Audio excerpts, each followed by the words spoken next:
$200,000, won on a bet about an airplane that hadn't even landed yet. No cards, no dice, no roulette wheel spinning under the lights. Just a man, a phone call, and a piece of information that nobody at the casino thought to question. And by the time they figured out what he'd actually done, it was too late. The money was gone. Let me tell you how it happened. His name was Brian Zembic, and if you follow gambling stories, you might already know him, because this is a guy who once got breast implants on a dare for a $100,000 bet and kept them for years just to win. That's the kind of person we're dealing with. A professional gambler who didn't see the world the way you and I see it. Where you see a coincidence, Brian saw an edge. Where you see small talk, Brian heard a number he could bet on. But the flight bet, that's the one that proves how his brain actually worked. Here's the setup. Brian was hanging around with another gambler. And in this world, that's important to understand. These guys don't just bet on sports or cards, they bet on everything. How many people are in the restaurant, whether the next car that turns the corner is red, the color of the next person's shirt walking through the door.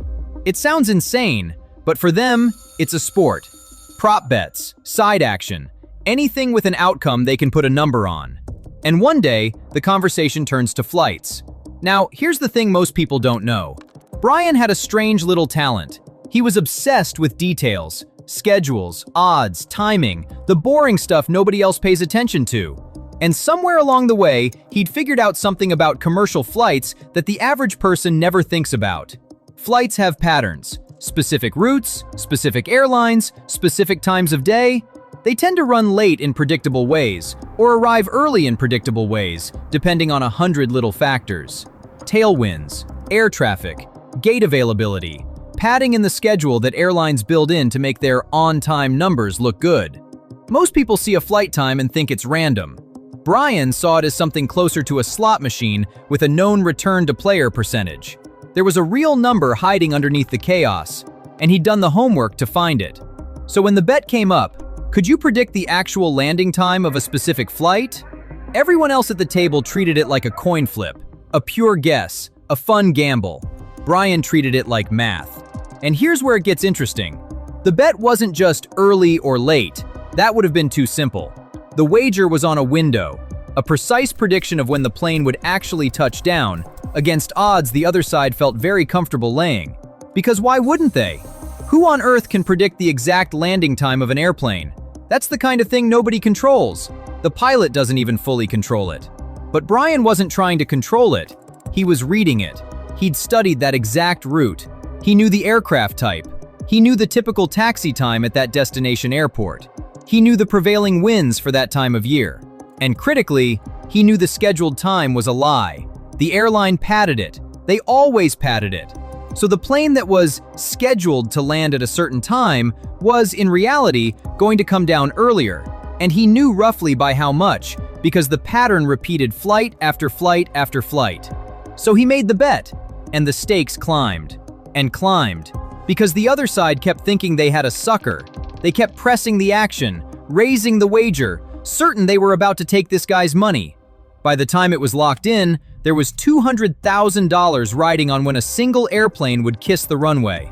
Now, quick question for you, and I genuinely want your answer in the comments. Would you take that bet, knowing what Brian knew?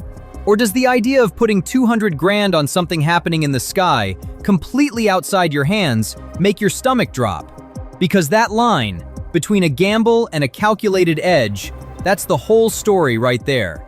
And people are split right down the middle on which side Brian was standing on. Here's what happened next. The flight took off, and there was nothing left to do but wait. No cards to turn, no wheel to watch. Just a man tracking a plane the way the rest of us track a pizza delivery. And the beautiful, almost unfair part of it? Brian had access to the actual flight tracking. He could watch the thing inch across the map in real time. The other side? They thought they were betting against luck. Brian was betting against a schedule he'd already decoded. And the plane came down, right in the window, right where the pattern said it would, right where the padding and the winds and the taxi time all pointed. $200,000, gone from one pocket into Brian's.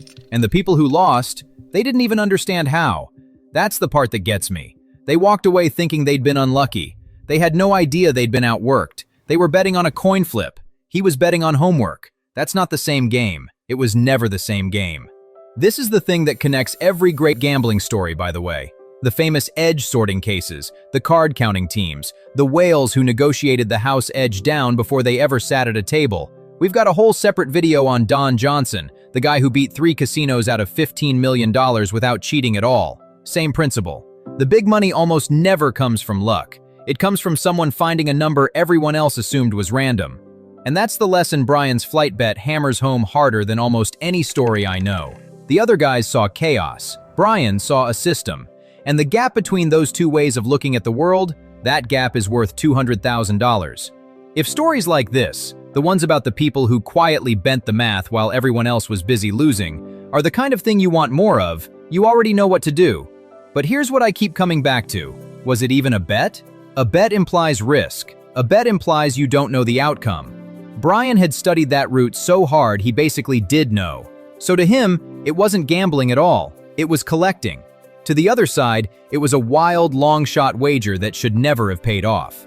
Two people sat at the same table, shook hands on the same deal, and they were playing two completely different games. One was gambling, one was just getting paid.